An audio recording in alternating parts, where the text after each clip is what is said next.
Kurang kesedaran mengenai kepentingan menjaga pemakanan antara faktor berlakunya pelbagai masalah kesihatan bergantung pada individu itu sendiri. Masalah ini seringkali berlaku terutamanya ketika menyambut perayaan. Ini kerana makanan ketika pagi Syawal atau Juadah Aidilfitri sudah semestinya menjadi satu kewajipan yang dinanti-nantikan bagi semua yang menyambutnya. Jenis makanan atau kuantiti yang diambil secara berlebihan ketika hari raya ternyata boleh menyebabkan pelbagai komplikasi kesihatan terhadap seseorang. Rata-rata ramai yang mengambil mudah tentang isu ini kerana ianya dianggap remeh dan tidak penting. Malah jika dibiarkan, ia mungkin boleh menjurus kepada jenis penyakit yang lebih serius tanpa disedari oleh individu itu sendiri. Kesannya akan lebih berisiko buat mereka yang menghidapi penyakit kronik seperti kencing manis, sakit jantung, mempunyai tekanan darah tinggi dan kolesterol yang tinggi. Walau bagaimanapun, kesan-kesannya mampu dikawal bergantung kepada individu itu sendiri. Pesakit perlu mempunyai kesedaran mengenai apa yang perlu dimakan dan harus merancang menu yang ingin dinikmati tanpa mengikut nafsu makan. Persoalannya, sejauh manakah kesedaran rakyat Malaysia dalam perlu sentiasa menjaga pemakanan mereka sewaktu perayaan? Adakah pemakanan yang terkawal dapat membantu untuk mengelakkan seseorang itu daripada mendapat penyakit selepas raya? Kurang kesedaran berkenaan dengan orang kata penyakit lepas raya ini dapat menyebabkan antara penyakit-penyakit dapat hinggap walaupun kita tak pernah ada penyakit, tapi selepas raya kalau kita tak jaga makanan kita mungkin macam-macam penyakit yang datang. Dan Fiza, mungkin hari raya ni Fiza selalu macam pesan dekat mak Fiza, kena jaga makan tu, kena jaga makan ni. Yalah, kita dengan mak kita kan selalu macam kena jaga betul. kan. Tapi saya bertuah juga sebab mak saya Fatin, dia memang sendiri jaga makanan. Dia dengar cakap doktor lah. Jadi kalau doktor pesan tak boleh makan, dia memang tak makan. Dan dia sendiri memang sentiasa mengawal sebab dia ada diabetik dan juga mengawal sedikit pengambilan garam dan sebagainya. Jadi protein semua memang dijaga. Gula, protein. Betul. Jadi Alhamdulillah walaupun baru je lepas check up, lepas raya ni Alhamdulillah semuanya bacaannya bagus. Jadi saya kira ini tanggungjawab kita juga sebenarnya sebagai anak. Untuk mengingatkan dan sama-sama orang kata memberi maklumat yang betul kepada ibu bapa kita supaya mereka ni tidaklah mengalami masalah-masalah tertentu selepas hari raya ni. Tapi Fatin, kita nak bincangkan topik ini dengan individu yang sememangnya pakar dalam bidang ini. Kalau Fatin boleh perkenalkan. Ya, izinkan saya memperkenalkan tetamu kita, Fiza, yang mungkin akan menjelaskan berkenaan dengan apa sebenarnya yang kita perlu buat selepas hari raya ni. Kadang-kadang keterujaan kita dalam nak makan segala-galanya pada hari raya tu, yelah orang kata kalau raya setahun sekali, jadi makan pun macam sekali itu je lah, tapi kurang penjagaan. Pantang pun mungkin selepas itu baru nak pantang betul-betul, mungkin dah terlambat. Pantang tengok. Okey, Fatin, kita perkenalkan doktor kita pada hari ini. Dan Dr. Choi Keng Chew, pakar endokrinologi, diabetes dan perubatan dalaman Hospital Pakar KPJ Ampang Puteri, dah pun bersedia dalam talian. Apa khabar Dr. Choi? Doktor boleh unmute? Okey, doktor apa khabar? Apa khabar? Fiza dan Baik. Selamat tengah hari, doktor. Doktor, kami dah kongsikan macam-macam tadi, doktor. Saya kira penonton juga tak sabarlah sebenarnya nak tahu penjelasan daripada doktor. Mungkin doktor boleh kongsikan, doktor, kenapa kan kalau kita lihat lepas je musim perayaan ni memang banyak muncullah penyakit-penyakit kronik dan mungkin ia juga seringkali dikaitkan dengan pengambilan hidangan masa hari raya tu kan. Kalau doktor boleh kongsikan, silakan doktor. Seringkali apabila musim perayaan tiba kan, sama ada ataupun baru Cina dan sebagainya, pastinya ada penyakit biasa yang menyerang, terutamanya di kalangan individu yang tidak menitik beratkan aspek kesihatan. Ini kerana setengah daripada kita menganggap musim perayaan ini memang masa untuk mengambil peluang merasai pelbagai jenis makanan enak dan lazat yang disediakan, terutama bila menghadiri majlis terbuka ataupun bila menziarahi keluarga atau rakan-rakan. Pada musim pandemik ini pula mungkin ada yang order banyak makanan yang mungkin tak berkhasiat melalui itu pula. Sebenarnya aspek kesihatan mesti dititik beratkan tanpa mengira masa dan bukan diambil sambil lewa lah pada bulan-bulan itu, kerana boleh memberi buruk kepada diri sendiri. Betul. Ada kalanya bukan penyakit kronik yang tiba-tiba muncul pada musim raya, tapi pesakit yang sudah mengidap penyakit kronik mungkin mengalami kemerosotan dari segi penjagaan dan kawalan penyakit. Ini menyebabkan pesakit mengalami gejala-gejala tertentu dan juga kesan-kesan yang aktif yang boleh memudaratkan dan membahayakan kesihatan juga. Dr. Choi, antara penyakit-penyakit yang diklasifikasikan selalu berlaku kalau orang kata selepas raya ni, apa antaranya? Ya. Antara salah satu penyakit yang sering didapati pada musim raya. Faktor-faktor yang menyebabkan ini ialah mungkin makanan tidak dimasak dengan sempurna, contohnya bila kuantiti besar makanan dimasak pada satu masa, ataupun makanan ditinggalkan pada suhu bilik dalam tempoh yang lama, ataupun tidak disediakan dengan baik, ataupun kaedah penyediaan makanan tidak bersih. Jadi kalau tidak diuruskan atau dirawat dengan betul, keracunan makanan ini boleh menjadi sesuatu yang serius juga. Selain itu, penyakit yang mengidap penyakit kronik, dia mungkin mengalami kemerosotan dalam pengawalan penyakit dan memerlukan rawatan untuk mengawal, misalnya rasula untuk penyakit kencing manis dan tekanan darah untuk penyakit hipertensi atau darah tinggi. Ini untuk menyebabkan daripada krisis atau kecemasan seperti strok, serangan jantung atau paras gula tinggi sehingga membahayakan darurat. Okey. Doktor, mungkin doktor juga boleh kongsikan kepada penonton-penonton kita kan. Selalunya kan kalau kita cakap macam doktor terangkan tadi, mungkin disebabkan oleh penyediaan makanan. Kadang-kadang kita sayang nak simpan, nak buang lauk tu, kita simpan 3-4 hari, kita panaskan lagi, kita makan dan sebagainya. Kita tak tahu sama ada makanan tu masih lagi elok dan tidak. Tetapi selalu juga timbul tentang isu penyakit raya ni sebab kadang-kadang kita gagal nak kawal nafsu makan ni. Macam Fatin kata tadi lah, nampak lemang nak makan lemang, nampak rendang nak makan rendang, nak ketupat nak makan ketupat dan sebagainya. Dan ramai juga sebenarnya kadang-kadang memang tahu dia memang ada penyakit doktor, tapi tak endahkan pesanan doktor sebab dia orang cakap alah tak apalah, dia memang ada penyakit, nak mati-matilah. Kadang-kadang orang cakap macam tu kan.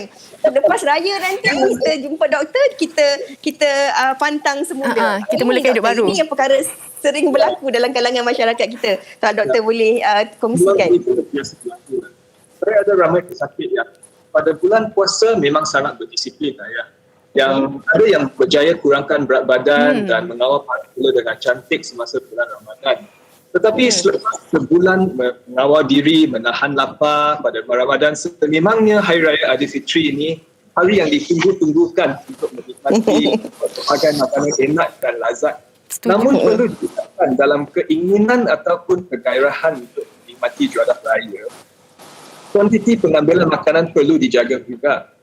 Kalau orang sudah ada penyakit, mereka harus diingatkan pengawalan penyakit secara konsisten dan menyeluruh membantu mengelakkan dapat komplikasi daripada penyakit.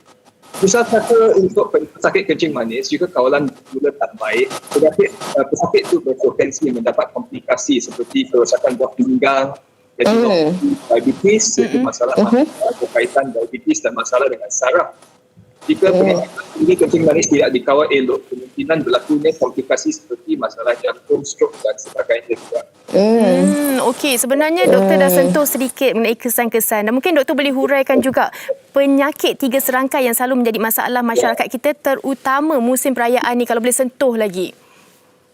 Ya, 3 serangkai ini penyakit yang sering didominasi ataupun 3 serangkai merupakan penyakit kencing manis, darah tinggi dan juga penyakit jantung koronari. So penyakit-penyakit ini dikaitkan dengan faktor gaya hidup yang tidak sihat. Jika 3 penyakit ini tidak dirawat dengan awal ataupun tidak dirawat dengan elok, ini boleh mengakibatkan serangan jantung atau kegagalan jantung. Dan penyakit ini memang punca kematian paling tinggi di Malaysia, tidak lelaki atau perempuan. Okey, doktor, mungkin doktor boleh huraikan juga dengan lebih lanjut sebab kadang-kadang ada juga dalam kalangan masyarakat kita yang beranggapan bahawa ini penyakit bermusim je lah. Tetapi mungkin doktor boleh terangkan sama ada ini sebenarnya merupakan penyakit bermusim ataupun sememangnya ia penyakit yang mudah untuk kita hidapi sepanjang masa, doktor. Jadi penyakit-penyakit ini memang sesuatu yang penting ataupun kita nak pada sepanjang masa. Sebagai contoh, dianggarkan bahawa semai 18% orang dewasa di Malaysia menghidap penyakit kencing manis. Dan separuh daripada pesakit ini tidak mengetahui bahawa mereka ada masalah atau penyakit tersebut sehingga mereka mendapat screening ataupun penyaringan. Separuh daripada masyarakat Malaysia mempunyai berat badan yang berbeza. berlebihan dan 30% rakyat Malaysia mengidap penyakit darah tinggi juga. Okey, doktor, mungkin ada soalan daripada penonton kita yang kenapa hari raya je kena jaga kesihatan, mungkin hari-hari biasa pun kita kena jaga kesihatan. Tapi doktor sentuhkan sikit berkenaan dengan kenapa hari raya ni sebenarnya penting untuk kita menjaga kesihatan kita. Sekiranya makan berlebihan pada musim raya boleh mengakibatkan berat badan meningkat. Ini akan meningkatkan risiko mendapat penyakit seperti kencing manis, darah tinggi dan obesiti. Dan kenaikan berat badan secara mendadak ini boleh memberi kesan kepada kesihatan dalam jangka masa panjang. Okey. Ya. Doktor, mungkin doktor boleh kongsikan juga, kadang-kadang ramai je sebenarnya dalam kalangan masyarakat kita ni, kita seringkali beranggapan bahawa kita sihat. Kita sentiasa sihat, kita tak ada masalah penyakit sebab kita rasa badan kita sihat. Tetapi doktor, selepas raya je tiba-tiba macam-macam penyakit datang. Tiba-tiba mula rasa sakit kepala, sakit belakang, kepala berat, kaki bengkak, ada air dan sebagainya. Adakah ini sebenarnya antara masalah ataupun punca-punca yang disebabkan oleh daripada kurangnya kawalan pemakanan, ataupun bagaimana ia boleh terjadi tentang penyakit-penyakit yang tak dijangka ni doktor? Kemungkinan sebelum ini pesakit dah mempunyai kecenderungan untuk mengidap penyakit tertentu dan mungkin mempunyai faktor risiko yang tinggi, misalnya berat badan berlebihan ataupun sejarah keluarga yang mempunyai masalah kesihatan. Jadi apabila faktor risiko ini bergabung dengan gaya hidup yang tidak sihat, penyakit pun boleh mula menjadi lebih nyata dan dikesan. Okey, doktor. Saya suka nak tahu juga bagaimana agaknya kalau situasi cara untuk kita mendidik selera makan kita lebih senang dikata kawal nafsu kita ketika raya tu, untuk kita tahu selepas ini kita takkan ataupun jauh daripada untuk mendapatkan penyakit. Ini perkara yang perlu diberi perhatian dari segi pemakanan, tidak kira semasa menghadiri rumah ataupun pada hari-hari biasa, adalah keseimbangan dan kesederhanaan. Kebiasaan yang diambil harus memenuhi diet yang seimbang dan dalam kuantiti sederhana, terutama pesakit yang mempunyai penyakit kronik bagi mengelakkan timbul masalah. Doktor, mungkin doktor boleh kongsikanlah juga kepada para penonton ni kan, kadang-kadang kita ni dalam keterujaan kita nak menyambut Aidilfitri, dalam keterujaan kita ni nak mencuba macam-macam jenis makanan, kadang-kadang kita terlupa yang sebenarnya apa saja yang kita lakukan ni kita harus lakukan dalam semuanya perlu dalam keadaan yang sederhana. Jadi apakah sebenarnya cara untuk kita mendidiklah diri kita, ataupun apakah antara pilihan makanan dan alternatif untuk mengurangkan peratusan mendapat penyakit raya ni doktor? Jadi tips yang FC kita akan bagi ialah kurangkan pengambilan atau kuantiti makanan yang manis, yang berkalori tinggi, ataupun makanan yang berlemak dan masin. Contohnya air berkarbonat atau cordial, kuih-kuih, manis, lauk pauk yang mengandungi kandungan tinggi santan dan minyak. Jadi pilihlah makanan seperti sayur-sayuran hijau, makanan berserat tinggi, buah-buahan dengan sederhana, dan juga makanan yang mempunyai indeks glikemik yang rendah. Maksudnya makanan meninggikan paras tubuh dengan sangat mendadak, seperti bijirin atau roti berkandung penuh, roti putih. Okey. Doktor, penonton kita mesti nak tahu juga bagaimana untuk mereka tahu tahap kesedaran dan juga memotivasikan diri mereka untuk mengambil makanan-makanan yang orang kata selamat dan juga terhindar daripada sebarang penyakit selepas raya. Tak naklah lepas raya banyak pula yang kena masuk klinik dan sebagainya kan? Ya, betul. Sememangnya pada musim raya bolehlah makan, tapi makan. Harus ingat selalu, walaupun penyakit kronik mungkin tidak menyebabkan seseorang berasa sakit ataupun rasa tak sedap sekarang, jika tidak dikawal elok, lama-kelamaan pesakit akan mengalami komplikasi yang menyebabkan kesesatan atau keraguan. Okey, doktor, ini nak tanya juga kepada doktor. Kadang-kadang doktor, dah lepas raya, kita dah rasa badan kita lain kan doktor? Dah rasa sakit kepala sana, sakit belakang sana, kaki bengkak dan sebagainya, ataupun ada sikit-sikit. Yang ini kita nak doktor terangkan kepada penonton-penonton kita. Kadang-kadang kita ni janganlah jadi doktor sendiri kat rumah. Kita rawat sendiri. Apakah sebenarnya langkah utama yang perlu kita lakukan bila kita dah rasa ada perubahan pada badan kita? Apakah langkah pertama yang paling cepat untuk kita mengelakkan daripada menjadi mudarat pada diri kita? Apa yang kita perlu lakukan, doktor? Maksudnya macam mana nak kawal kesihatan lah. Kita nak, Jadi pesakit yang mengidap penyakit kronik harus ingat untuk selalu mengambil ubat lah mengikut masa, tidak kira di mana mereka berada. Elakkan abaikan pengambilan ubat. Saya pernah ada pesakit yang terpaksa masuk ward dalam minggu raya disebabkan terlalu tinggi ataupun paras gula terlalu tinggi sehingga tahap berbahaya. Bila tanya mereka pula, sebenarnya mereka sama ada tak bawa ubat balik kampung ataupun langsung lupa ambil ubat semasa musim raya sebab sibuk dengan persiapan untuk beraya. Okay. Doktor, ini soalan lain. Selain daripada keracunan, kadang-kadang dengan cuaca yang panas sekarang ini kan, kita kekurangan air ataupun dehidrasi pun menjadi punca juga penyakit. Mungkin ada sedikit tips daripada doktor untuk kita kekal untuk sentiasa sihat. Selalu minum air kusung. Jangan minum terlalu banyak air yang manis mengandungi kandungan gula yang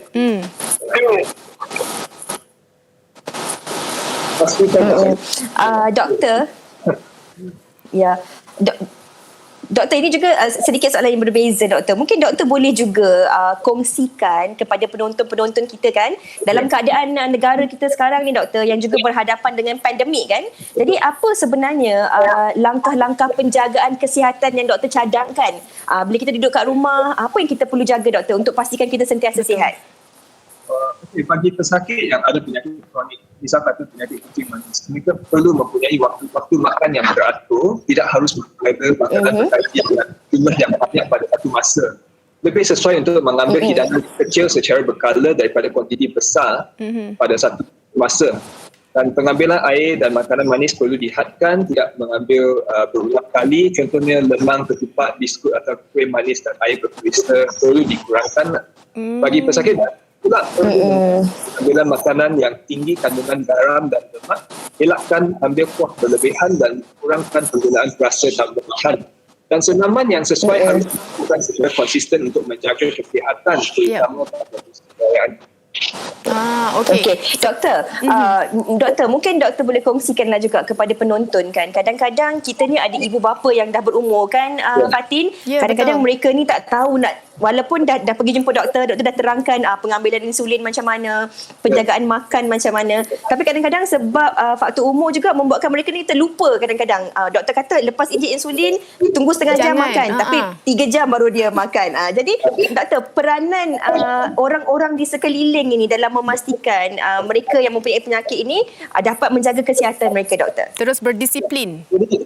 Betul. Jadi orang yang penjaga seperti anak ataupun siapa yang mempunyai pesakit selalu harus diberikan penerangan yang hampir juga lah bersama dengan pesakit. Terutama pesakit yang mungkin tidak begitu baik ataupun tak dapat menjaga diri dengan baik lah, supaya mereka ada backup system. Sebab kalau kita nak harapkan orang yang tua yang mungkin tak begitu fasih dalam perkara ini untuk menjaga diri sendiri, mungkin ada bahaya juga melepas ubat ataupun memberi dos yang tidak sesuai untuk boleh Fiza, macam sekarang ni kan stigma masyarakat kita selalunya bila dah puasa tu dah turun dah berat badan, tapi bila raya ni berat badan naik. Rasanya macam semuanya nak makan, semuanya nak rasa, tapi selepas tu menyesal. Kadang-kadang boleh menyumbang kepada tahap obesiti juga. Mungkin doktor ada nasihat juga untuk mungkin golongan-golongan ini. Jadi senaman memang penting dan juga menunjukkan makanan sesuai. Kuantiti makanan, rendahkan kalori dalam makanan, ini memang penting. Kalau tak pasti, boleh je sebenarnya jumpa untuk pakar pemakanan atau dietitian yang boleh memberi maklumat ataupun penerangan yang lebih luas tentang perkara ini juga. Okey, doktor, mungkin doktor juga nak kongsikan sesuatu pesanan ataupun tips kepada penonton-penonton kita yang sedang menonton kita kini. Kalau boleh, kalau sebelum raya kita sihat, biarlah selepas raya dan seterusnya ni kita akan terus kekal sihat. Tahap kesihatan kita sentiasa bagus, doktor. Sebagai kesimpulan yang penting adalah kesihatan diri baik-baik. Kami sendiri yang bertanggungjawab untuk memelihara kesihatan sendiri kan. Lebih-lebih lagi pada masa yang kritikal dan bersabar pada Okey, baiklah. Terima kasih banyak-banyak. Kita ucapkan kepada doktor di atas penerangan berkaitan penyakit selepas raya ni, dan kita harapkan apa saja yang telah pun doktor kongsikan pada hari ini sedikit sebanyak dapat memberi manfaat dan juga informasi untuk bukan saja mereka yang menghidapi penyakit kronik, tapi kita ni kalau selagi kita belum ada penyakit, paling penting untuk kita elak, mencegah lebih baik daripada kita merawatnya. Itu yang paling penting sekali kan Fatin? Setuju. Terima kasih Dr. Choi Keng Chiu sekali lagi. Baik. Okey Fiza, secara rumusannya kena tahu apa yang kita ambil, kena jaga, dan mungkin orang di sekeliling kita tu ingatkanlah kalau pada mereka yang mungkin keteruja kan nak makan segala-galanya, kita kena ingat juga penyakit sebab sekarang ni dah banyak sangat penyakit. Jadi kalau boleh apa yang boleh kita hindarkan tu kita hindarkanlah. Betul. Tanggungjawab kita ni sebenarnya untuk jaga diri kita sebaik mungkin, dan kita kena ingat juga kalau kita masih lagi ada ibu bapa ataupun ahli keluarga yang mempunyai masalah penyakit-penyakit sebegini, kita kena ambil tahu dan kita kena ada ilmu untuk sama-sama kita kongsikan dan jaga kesihatan mereka ni. Okey Fatin, dah banyak kita kongsikan dan kita harapkan dapat memberi manfaat kepada penonton. Kita nak berehat dahulu seketika dan kembali selepas ini bersama dengan Fatin. Ya.